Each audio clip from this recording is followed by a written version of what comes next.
What's going on, guys? Welcome to the podcast, episode 3 of the 9Trick podcast with our very next guest, ApexArmyTV, or TV as you guys may know him. Me and Apex go really far back. It's been around. I have a reminder for Victor. We're not gonna talk about that. It's been around 4 years almost that we've known each other. We were both Mixer boys way back when. When Mixer was still a thing. I feel like a fucking dinosaur talking about Mixer. We both, pretty much found each other around 2017. I don't remember what game we were playing. I think it was Rainbow, probably. Yeah, it was Siege. Yeah. And we met each other, I guess, through mutual friends, and we ended up just becoming friends for that time being. And yeah. I've known him, he's known me. He's been off and on. I've been off and on when it comes to the content game, but I think we're both finally on track, at least to some degree. Yeah. And, yeah. We're just going to go ahead and start off the podcast by saying, how are you today, Apex? I know, for those of you guys that already haven't heard his sexy accent, he is from the UK, so right now it is, What? 6 p.m. for you? Yeah, 6 p.m. for me, yeah. And it is 11 a.m., and I woke up approximately 15 minutes ago. All that for content, right? Yes. And I'm recording this podcast a week early from when it's supposed to be actually up. It goes up every Friday. Recording this on the Sunday before that week instead of... I think the last podcast I recorded it like the 3 p.m. of the day that it was supposed to go up, and I didn't upload it to like 10 p.m. And I was like, fuck. So I'm not no time to edit. That happen. Hopefully, yeah, no time to edit. I don't really edit these. I just kind of let it go, depending on what happens. Oh, okay. If someone like interrupts me, I'll have to edit that. But that's pretty much it. But yeah, how are you today, Apex? How was your day today? Yeah, it's not been too bad. I mean, I woke up. So that's a good start. I just finished gaming with the boys, playing some Dead by Daylight, streaming that. So cool. Yeah, I've definitely heard about a lot of Dead by Daylight, and obviously is it one of your favorite games at the moment? Not one of my favorite games. It's more like a boys' game. Oh, okay. So, like everyone kind of, we kind of all decided to play it, and then we kind of got into it that way instead of going, oh, well, this looks good. We just sort of went, fuck it, we'll buy it and see what it's like. And then, we kind of all get along all right on it. So, nice. Yeah. And I want to make a quick note. I have like a $700 webcam, and fucking Apex, he bought like a 140-pound webcam, and his shit looks better than mine. I'm mind blown. I need to get one of those, dude. Holy fuck. They're good. I haven't fixed my webcam, but... what was that one? You got the Logitech? Didn't you get a couple of days? Yeah, it's a Logitech StreamCam. It's 140 quid, 1080p, 60 FPS. So it was a massive upgrade for what I had. But I ordered it when it was like 1 a.m. and I was high as fuck, so I accidentally bought two. I bought two of the same product, so I legit have the second one down here ready to go back to get a refund for it. So damn. Yeah. At least it looks fucking good, I'll tell you that. Yeah. Like, I have a whole DSLR camera, like, for shooting pictures and shit, and all right, it's just not even cutting it at the moment. But to each their own. Moving on to the actual questions, we have our handy-dandy notepad. Ooh, okay. Starting off with the first question of the podcast, I asked everybody this. What is your favorite video game of all time? Being that the podcast is somewhat gaming-oriented. Oh, of all time. Wow. If you would have said at the moment... We could do at the moment, too. We could do both, but that's just going to be a little bit more difficult. I don't know. I started gaming on PlayStation 2. Damn. And if anyone says that they don't have a favorite game from PS2, then you ain't no fucking gamer. But I think it has to be probably because the amount I played it and how young I was and how influential, in a sense, it'd have to be Call of Duty Finest Hour. Call of Duty all time. Finest Hour? Sheesh, that's an old head game I'm pretty sure it's a 99 game or 01 game.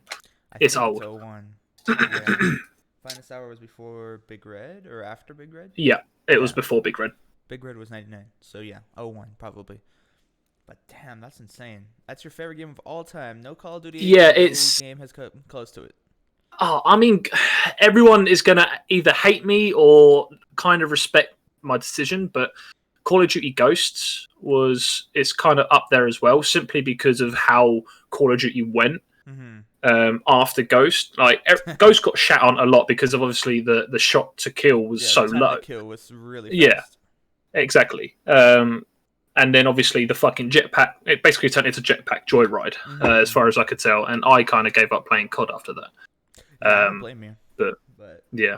Yeah, I like Call of Duty Ghosts. A lot of people don't know that. I played a shit ton of Call of Duty Ghosts, like when all the jetpack games were done and over with, and they announced they're going back to boots. I was like, you know what? For the rest of the next 4 summers, I'm gonna fucking do. Or the next like 4 months of summer before World War II was it. I was just gonna play Call of Duty Ghosts, and it's still a pretty good game. It's timeless. I genuinely like it. Yeah, it's like with Ghost itself as well. Like I played it religiously, and it got to a point where I couldn't be asked to play the multiplayer, and I started just messaging random people for 1v1s, and I'm pretty sure my streak was unbeaten. I think I got to like 170 wins.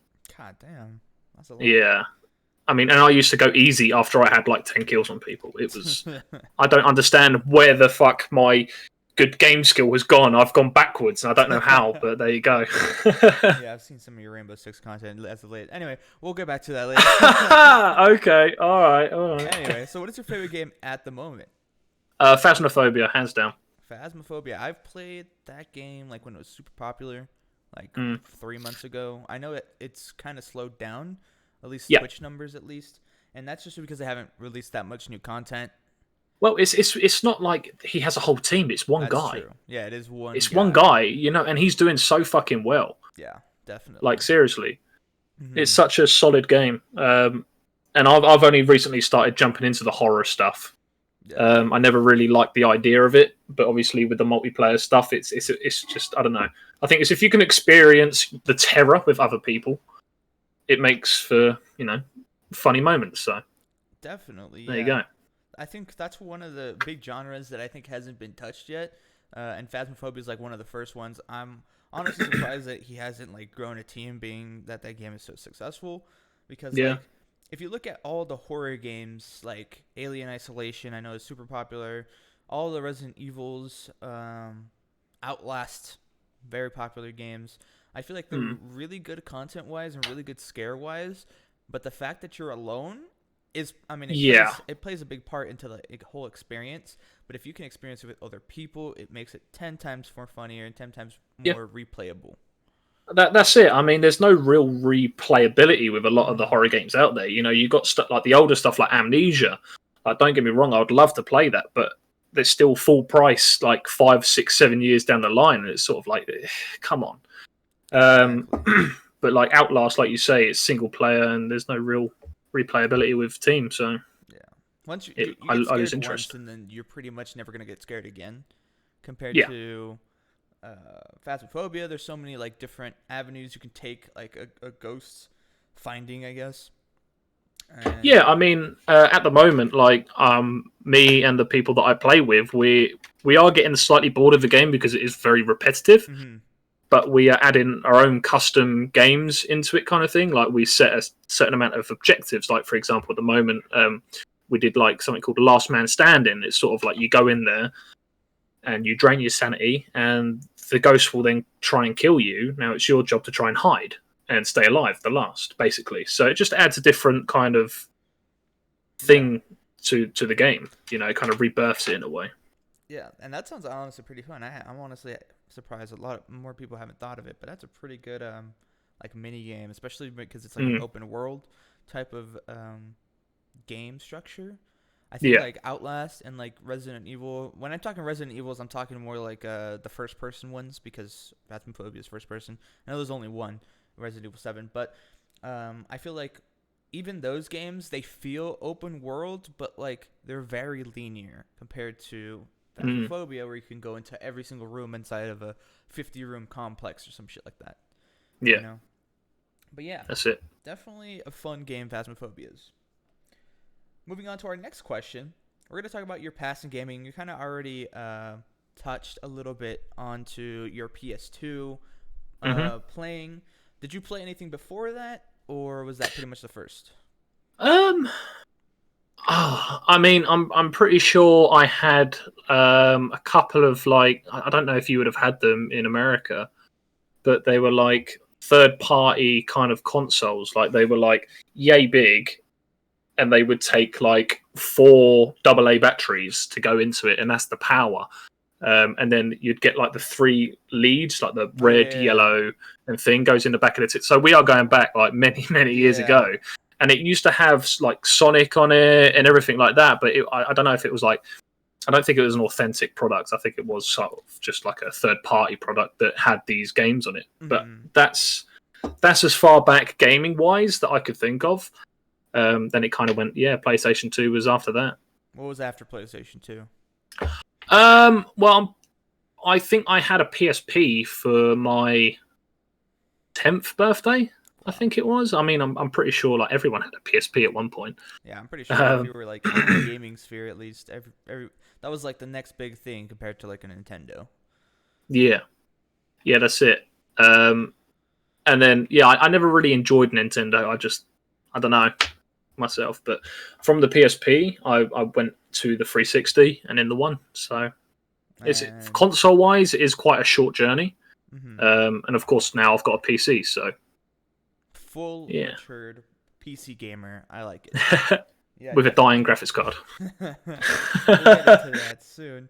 But yeah, definitely. When it comes to like those little consoles, we had them over here in the US too, but they were definitely like a company or like for example, Nintendo would buy like the rights to use like that little technology thingy, and it would just be sent to the creators. Like all the profit would be sent to the creators of Sonic, not really Nintendo. I don't think they were Nintendo based. So yeah, right, definitely. Okay, fair enough. There. Moving on to PC, obviously Apex is a really big streamer. He's been streaming on Mixer, like I said, since 2017. He's really taken off on Twitch. Every time I go in there, he's popping, at least to some degree. Why did you start streaming? I honestly don't remember. I mean, I remember always wanting to be a content creator since like the age of 13 because of like how influenced I was by people on YouTube. And I'm not from like a well-off family, so I never really had money to ask for stuff like to get me basically set up. And then Mixer came around, or at the time, sorry, it was Beam. Came around. So I think it was sort of early 2017. And they had the ability to basically stream from the console, and that's basically what started my streaming career, was basically Beam transitioning over to Mixer and then being able to stream off of the Xbox directly. So yeah, that's sort of how it happened, and I've kind of been working towards it ever since. So yeah, for a lot of people that don't know, I think PlayStation 4 may have had it, but they didn't add it until like halfway through its lifespan. But from the very beginning, the Xbox One actually had a screen cap mechanic in it that you can actually edit your videos a slight little bit. You couldn't like do cuts and like audio and color correction, but you can like, record a video, set the timer, even put like a title in like the top corner. And they had like this whole video editing software from the very get-go of the Xbox One, which is really fucking cool. You were able to upload videos directly to YouTube. You could stream on Twitch. You could stream on Mixer, which was preferred because Mixer isn't Microsoft company or Microsoft platform. And it was actually super cool. A lot of people, like, you were able to create clips. I know PS4 had that pretty early on too. And yeah, it was like super well integrated. They had the chat in the top and the bottom right or wherever you wanted to. It told you how many people were watching. It told you if you were live or not. The only thing you really couldn't do is see how good the quality of the stream was. But if you had good internet, it was pretty much going to be an okay stream. Plus, it integrated your headphone audio, your microphone audio. It was literally like one of the most seamless things that any console could have done. And it was super revolutionary at the time. And I think PlayStation either copied it or they just made their own thing in there soon. I tried streaming on PlayStation once, and it wasn't great. It was like super clunky, and I'm just not a PlayStation guy. I don't know the operating system on that, so maybe it was good to other people, maybe it wasn't, but definitely it made a lot of streamers like want to start streaming, because you had that one like avenue to go by. It wasn't the highest quality avenue, but it was something for someone that had little to no like actual streaming equipment. So it was really fucking cool. A lot of big streamers started from that, and obviously I did that too, and that's why we're both here. So it's cool. Yeah. All right. Moving on. Obviously, with the demise of Mixer in early 2020, how was the move on to Twitch.tv? I know we both kind of dabbled in Twitch from the get-go. Yeah. But how was it for you? I mean, I still remember the emotion from it. I was fucking angry. As you know, I was hella angry. Like, to think that a company like that would shoot itself in the foot in the way that it did, just to make a few bucks. Definitely. Yeah, sorry, I'm kind of sidetracking off the question. But from the transition, yeah, it was kind of rough. Obviously, on Mixer, I think I was teetering about 3,000 followers. And quite a few of them did make the transition with me. But the growth since, it's kind of slow compared to Mixer on Twitch, but I'm happier. You know, in all fairness, I would rather personally have 200 followers that are active over the 3,000 that I had on Mixer that came in for a giveaway or a custom game or something like that, who would then follow and then never come back into stream. Definitely. So, yeah, I would say it was hard, but it kind of pushed me into getting a gaming rig as well, like a PC. So, yeah, it kind of influenced me in other ways as well. Yeah. And one of the big things about Mixer that a lot of people might not know is that it definitely favored quantity over quality compared to Twitch. I know you're affiliated. I just became affiliated. And congrats, by the way. Appreciate that. Thank you. And I know you've been affiliated for like a long time just because you've been streaming for more than I have, at least on Twitch. And the way that Twitch works, I mean, it's good and bad to some degree, especially if you're a starter and you're just becoming affiliated. It's probably one of the easier milestones to hit. Obviously, partner is like this big, high, atop everybody type thing. But when you come affiliated, you have to have a concurrent 3 viewers. You have to stream for 8 hours, and you have to stream on 8 different days. And I believe you have to have 50 followers. So in order to do that, depending on how big your brand is, like obviously we had relatively bigger brands because we told, hey, everybody, we're going to Twitch. Go follow me. Go watch for a little bit. So you have to kind of have like time your streams right. So like for instance, what I would do, I would stream for like 2 to 3 hours, have my average of 3 viewers. It'd be a really good quality stream. Everybody's talking, everybody's having fun, and then I'd end it. And, you know, that's quote unquote success. You know, you have your one day, you have your hours of stream, and you got your concurrent 3 viewers. Cool. Like the Twitch affiliate itself is quite easy to cheese, in all fairness. I think I kind of cheesed it. I got affiliate, I think, 2 weeks into streaming on Twitch. Yeah. Because, like I said, I cheesed it a little bit, you know, and if you have people that you stream with and you kind of hit them up like, hey, do you mind jumping in stream for a few hours just to help my numbers, you know, to push me towards that goal, you know, and people do. And it's, like I said, it was just so easy to cheese. Yeah. And obviously, like I said, quality over quantity. Mixer, on the other hand, would actually, I guess, push the more quantity streams. Like you would see 24/7 streams be like the number 1 on top streams. If you stream for 12 hours and you got the hype zone on Fortnite 6 times, you'd get 1,000 followers by the end of the day. And yeah, it was a lot of like bad quality streams, to be completely honest. Like there's very few, like if you had a streamer setup and you had a face cam, you had a microphone, you even had a fucking headset, even a headset would put you like in an upper echelon of streamers, just because there were so many kids trying it out with that console streams type stuff.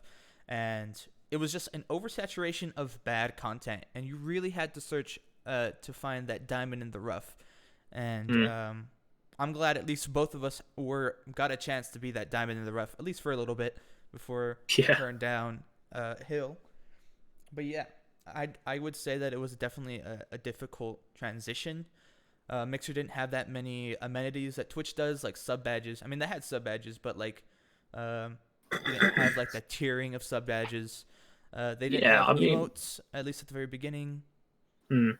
and so you It's really had like, to have a lot of work to actually be professional, quote unquote. What were you gonna say?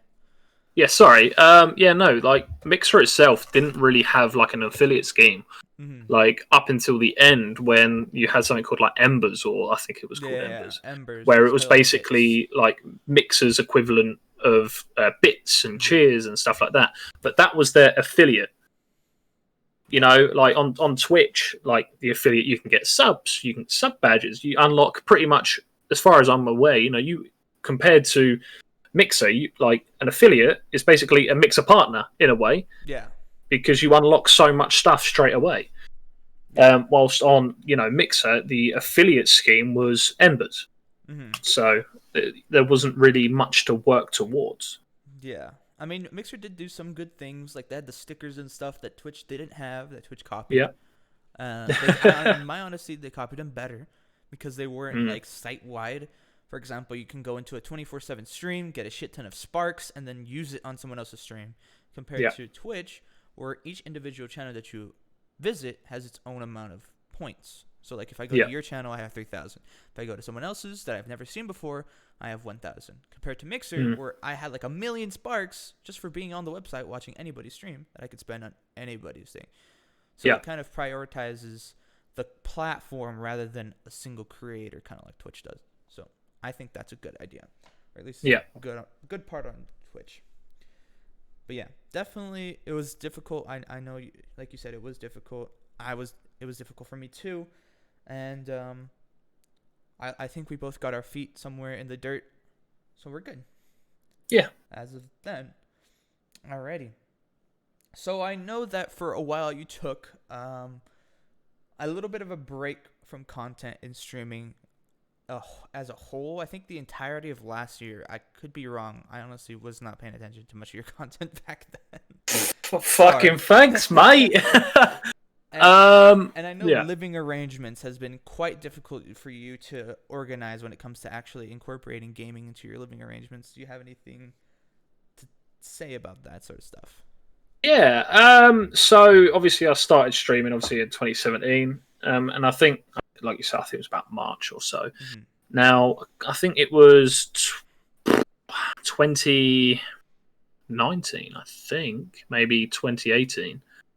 I took good long break. Now I'm not going to go into why too much, but I basically, the internet wise and the situation that I was in just wasn't a very good situation.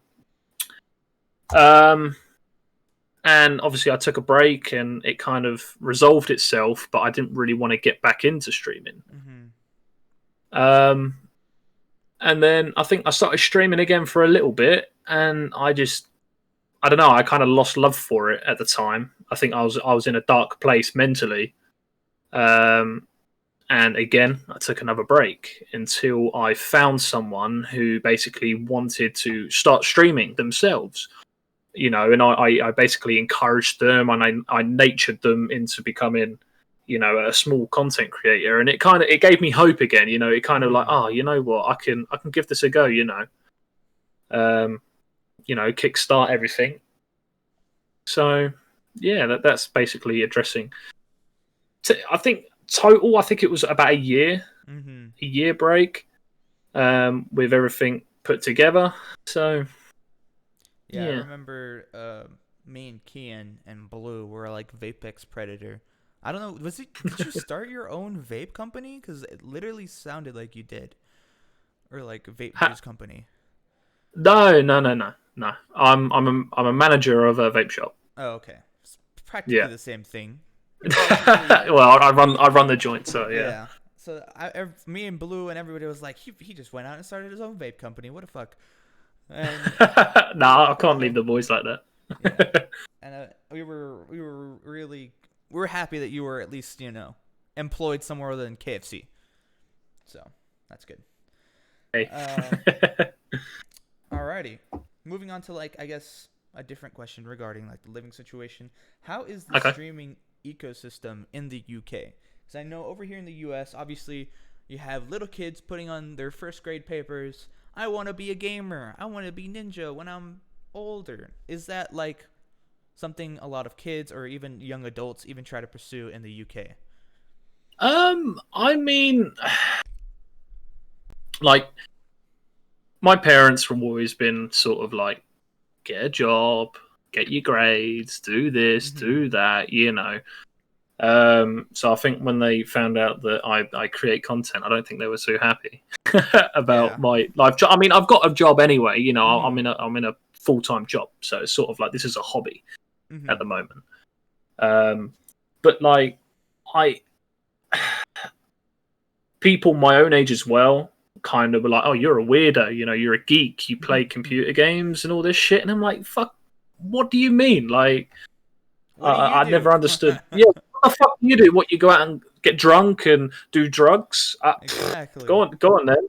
I'm happy doing what I do. But in the sense of like everyone wanting to be the next ninja, I mean, the only thing I can relate to that is when I had my internet put in at this house.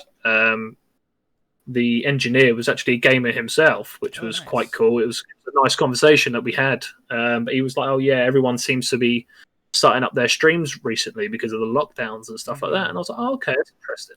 So I think there are a lot of average people now wanting to start, either that's just a hobby or, start a streaming career themselves. So it's that's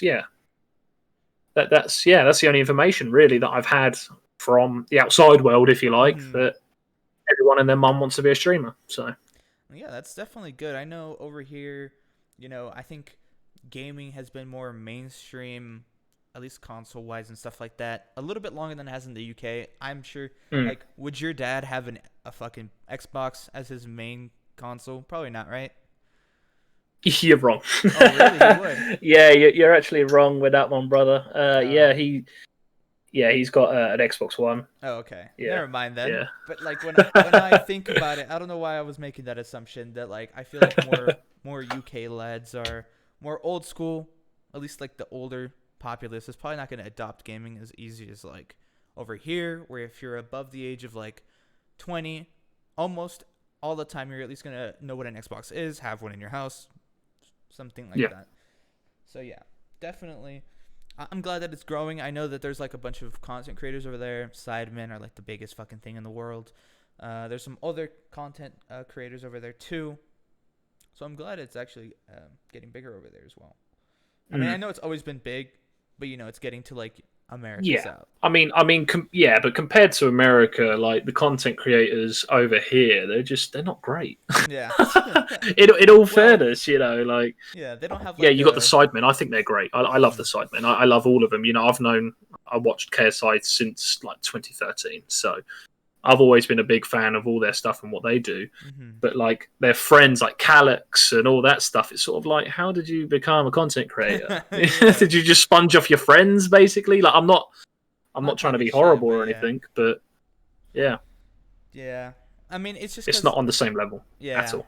It's really weird with the UK because there's like big cities in the UK, but there's not like an LA like size city. I mean, London's pretty big.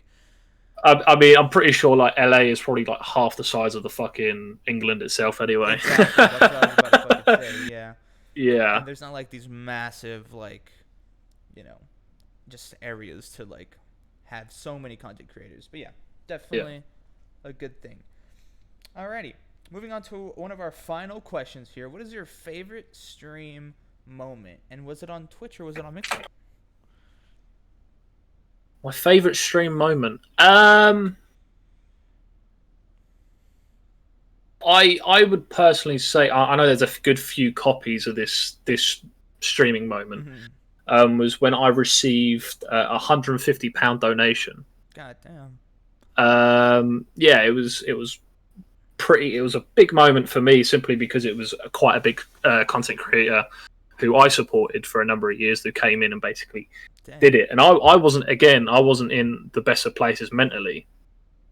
But I mind wasn't sharing sort who of it like was? I'm sorry. Do you know who it was, or do you mind sharing? It was I don't know if you know who Rumfree is. No, I do not know. No, So, okay. no. Yeah, so it was one of his friends that basically came in and dropped the 150. Now, it was hella emotional because I'd never had anything that big, and the way he did it was hella strange. Like he dropped the 50, and I was like, bro, what? I was like, what the fuck? No, I'm refunding this. No, I don't want that kind of money. It's ridiculous. Like you're dropping 50 quid on me. Like no. As nice as that is, I can't accept that kind of money. And then he kind of came in. He was like, "Oh, what's your favorite number?" Like, or whatever it was. And I was like, "Well, I don't understand the question." And he went, "Oh, the number 10 sounds good to me." And I was like, "What?" And then that's when he dropped £100, and I was like, "Ha!" And I was trying to play a game of PUBG at the time, and I got quite emotional and teary eyes and shit like that. Yeah, definitely. And amongst that, I pulled 3 kills in the space of 3 seconds. It was disgusting. I was all teary. I had that donation going, and I just mowed down 3 people. Definitely. And it was mad. I was like, I need help. Oh no, they're dead. Don't worry. It was a shit show basically. Damn, that's crazy. That's pretty fucking cool. Not even I've gotten a donation that big. I mean, I feel like when it comes to streaming, especially as a small content creator like we are, like anytime anybody donates like over $5, you're like, what did I even do to deserve that? Yeah. I mean, and that's the thing, like my mentality at the moment is any money at all that I receive through streaming, through YouTube, through anything, through donations, through merch, through literally any kind of revenue that I receive from content creation goes straight back into the stream. Yeah, exactly. That's how I can afford that camera. I mean, yeah, okay, my mic isn't too great at the moment. It's a fucking cheapie off Amazon, but I've ordered a new one. Mm-hmm. I'm going to be getting the Blue Yeti in, and that's through revenue. So everything that I receive gets put back in the stream to help improve quality and watchability, basically. Yeah, and I think that's like the best way to go about donations and like subscribers and stuff like that. Like if you're pocketing all that money and just being an asshole about it. I mean, if you're like, XQC and you have like 6 consoles type shit, 18 monitors, go ahead, put that in your savings account. I don't give a fuck. Yeah. But like if you're a smaller content creator and you can improve, you have to be able to like allocate your resources. Like at the end of the day, you're not making enough money off of your stream or subscribers, at least at the moment, to support yourself. You're not going to put it to your rent. You're not going to put it to your bills unless you have extra. You definitely want to put it to where you can improve, and I applaud you for doing that. I've done that too. I got my own like microphone set up here. Like my audio setup was absolute trash. Bought a new like audio DAC for like $200. Bought the microphone, bought the arm, another $200, and that's literally like 4 years of work just on a microphone setup. So, damn. We obviously. I mean, I've gone. Yeah, I was just like, obviously we want to improve, and we're really thankful to anybody that like donates or subscribes. We're obviously super thankful. Yeah, that's it. Yeah, that's a definite. I mean, like, I think from the current upgrades that I have at the moment, I do have obviously a few more that I need to work towards, and I know a lot of it is going to come out of my own pocket because there's no point halting progression if you can speed it up yourself, kind of thing. Definitely. Like number one, a graphics card. Yeah. It is a big one, and I'm currently waiting for the 3070s or the 3060 Ti's to come back in stock because of the scalpers. So that's one thing. I need to get like a second monitor and a stream deck. Like, so that mounts up itself to probably be roughly £1,000. Definitely, yeah. So sometimes you can't always rely solely on the revenue that you accumulate. Yeah, and a lot of people don't realize, like, as a small content creator that takes themselves seriously, like you and I, a lot of the shit that you buy and a lot of this money that you spend is practically out of your own pocket. Like, almost half of everything here has pretty much been out of my own pocket. Usually it's the bigger stuff, like, a computer, a console, a camera, or even a microphone, depending on like what you're allocating your resources to.